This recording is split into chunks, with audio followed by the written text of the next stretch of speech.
à l'inverse des hommes, qu'est-ce que le Tao peut apporter à une femme?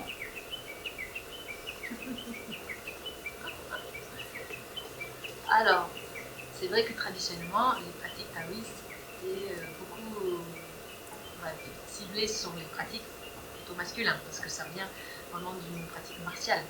Donc, à l'origine, il y a les origines martiales qui se rencontrent avec les pratiques spirituelles dans les temples, qui étaient, on peut dire, traditionnellement, culturellement réservées aux hommes. Donc les femmes, où est-ce qu'elles se trouvent dans ces pratiques-là, et donc où est-ce que cette vision taoïste peut vraiment aider les femmes à se reconnecter à sa propre énergie? C'est que dans le Tao, ce qui est vraiment vu comme l'énergie le plus omniprésent, celui qui garde, qui maintient la cohérence de la vie, c'est l'énergie féminine. Donc quelque part, tout ce travail qu'on fait pour maîtriser son corps, pour maîtriser son esprit, c'est le côté, on va dire, plus yang, parce que ça demande une vraie action sur soi. C'est pour avoir accès à cet aspect de soi qui est déjà complètement réalisé, qui n'a besoin de rien. Et c'est vraiment l'âme, c'est l'énergie de l'âme. Dans le Tao, on dit toujours que le grand yin, la grande énergie maternelle, la grand-mère, quelque part, c'est elle qui est en dessous de tout, et c'est vers elle que tout, c'est grâce à elle que tout tourne, et c'est vers elle que toutes nos pratiques tournent. Donc, tôt ou tard, une femme, elle a déjà ça. Donc elle a juste besoin de se prendre le temps de contacter les hommes, c'est le travail. Je sors un peu du sujet, mais ça peut générer des questions. Mais ce qui est assez rigolo, c'est que le Tao a été peut-être quelque part inventé pour aider les hommes à accepter ou à connecter leur yang. Oui, disons que voilà, c'est exactement, c'est pour leur yang et leur yin, c'est-à-dire les deux aspects de la vie.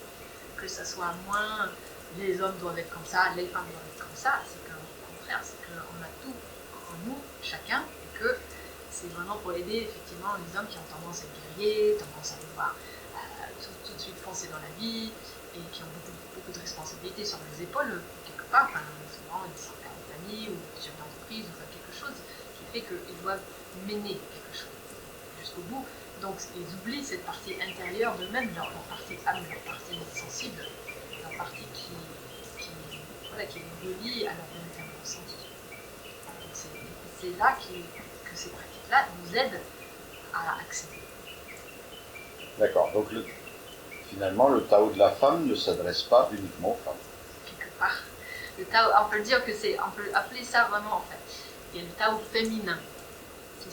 Moi je dirais que le Tao féminin ne s'adresse pas que aux femmes, s'adresse aux femmes et aux hommes. Après, un Tao de la femme, ça c'est effectivement un programme que j'ai conçu, qui n'est pas que moi, mais qui a été conçu spécifiquement pour aider les femmes à travailler avec leur énergie spécifique. Donc on a besoin, pour faire ce travail-là, d'être vraiment entre femmes. Comme les hommes, il y a le Tao de l'homme aussi, et les hommes sont avec les hommes. Parce qu'il y a un moment où, au début, on enseigne toutes les pratiques de base sont les mêmes pour les femmes et les hommes. Les techniques et la compréhension philosophique, effectivement, que les hommes, autant ils ont besoin de connecter cette partie d'eux-mêmes insoupçonnée que la femme aussi.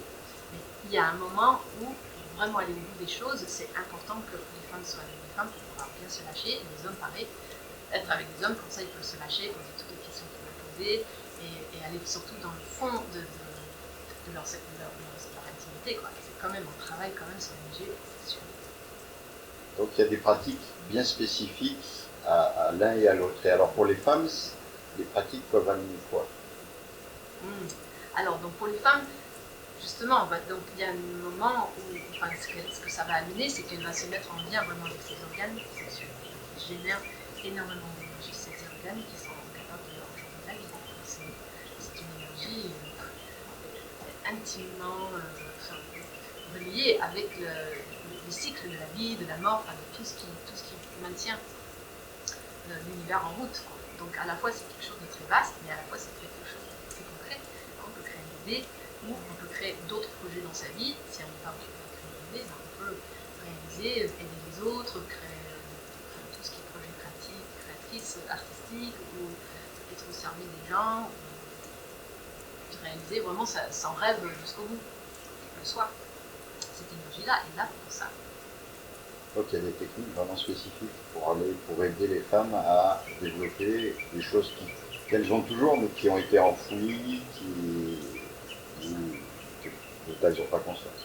C'est ça, les femmes, souvent, on va dire, les hommes, il y a beaucoup de choses, c'est pareil pour les deux. Donc, on a toujours des choses enfouies et des choses insoupçonnées à l'intérieur de soi, nos ressources véritables, qui restent endormies presque toute notre vie, du moment quand on prend le temps d'aller les voir, aller chercher, alors qu'est-ce qui se passe à l'intérieur de moi, de quoi je suis faite, comment je suis foutue, et waouh, quelle porte je peux ouvrir à l'intérieur de moi qui doit ouvrir une porte. Et donc c'est un voyage vraiment vers l'intérieur de soi. Et donc ça apporte une grande reconnexion déjà, une réconciliation avec qui on est véritablement, et donc ça donne une sensation de confiance, de renforcer notre identité profonde au-delà de l'ego social, tout ce qu'on plaque par-dessus, un véritable individu qui peut vraiment finir par naître grâce à ce travail de transformation, d'exploration à l'intérieur. Ces pratiques sont concrètement conçues pour lier, on s'entraîne à ressentir déjà qu'est-ce que c'est l'intelligence de notre esprit, de notre cœur, le ventre, nos organes, comment concrètement on a le ressenti de ces aspects de nous, comment on va les unifier ensemble. Donc à partir du moment où il y a un travail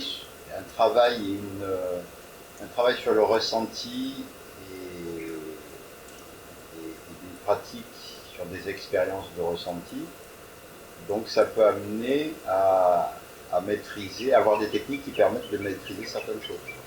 Voilà, donc il y a, comme toujours, donc on met beaucoup l'accent sur le ressenti, parce que il n'y a que par le ressenti qu'on peut savoir si quelque chose est vrai. Et en même temps, on met, donc maintenant qu'on a éveillé cette capacité de ressentir, d'être de soi, on va utiliser certaines techniques comme la respiration, comme la méditation, comme les automassages, les étirements, pour aller plus loin, pour on va dire, creuser les canaux. Il y a des canaux énergétiques qui éveillent le psychisme, qui éveillent une conscience de plus en plus aiguë, de plus en plus reliée. Et donc on peut creuser de plus en plus loin avec ça, avec ce type de techniques. Donc, les techniques principalement féminines, c'est vraiment le lien entre le massage des seins qui va éveiller toute une ébullition hormonale entre le cerveau, l'hypothalamus, les glandes mammaires, les glandes thyroïdes et thymus, du cœur et de la gorge, qui vont ensuite se mettre en lien vers le coucou, aux ovaires, qui sont les glandes loin du cerveau. Et souvent, on les occulte totalement quand on a des glandes là. C'est quand même ces glandes-là qui éveillent les hormones, comme le progestérone, l'estrogène et le testostérone, par exemple, on a besoin de certaines doses, et que c'est ça qui maintient notre organisme déjà en état de santé, en équilibre, c'est ce qui fait que les muscles se construisent, que tous nos liquides s'échangent correctement, que les organes, on va dire, respiratoires et circulatoires, et drainage, et immunitaire, et digestion, enfin, toutes les choses qui se passent dans notre corps opèrent grâce au liquide. C'est sur le plan de la santé déjà physique qui va nous donner ensuite plus de lien avec nos émotions, qui sont en lien avec les fonctions de notre corps. Il suffit qu'on a une émotion, une colère très fort, ou une tristesse, une blessure, et tout de suite, le corps va se fermer. Les organes vont moins fonctionner. Donc, comment est-ce qu'on peut aller voir nos émotions et nous lier aussi avec les fonctions de nos organes et utiliser en fait l'influence que l'esprit peut avoir sur le corps et sur les émotions pour digérer nos émotions, littéralement grâce à notre système corporel, pour les transformer en énergie qui va encore nourrir notre âme, notre intérieur, qui grandissent, qui deviennent de plus en plus conscients, de plus en plus adultes, autonomes. Ah oui, voilà, c'est l'émotion, je l'ai sentie parce que j'ai besoin de comprendre quelque chose vis-à-vis de cette situation. Et donc cette prise de conscience, je le vis dans mon corps, dans mes cellules. Et donc, tout grandit, tout évolue dans un ensemble.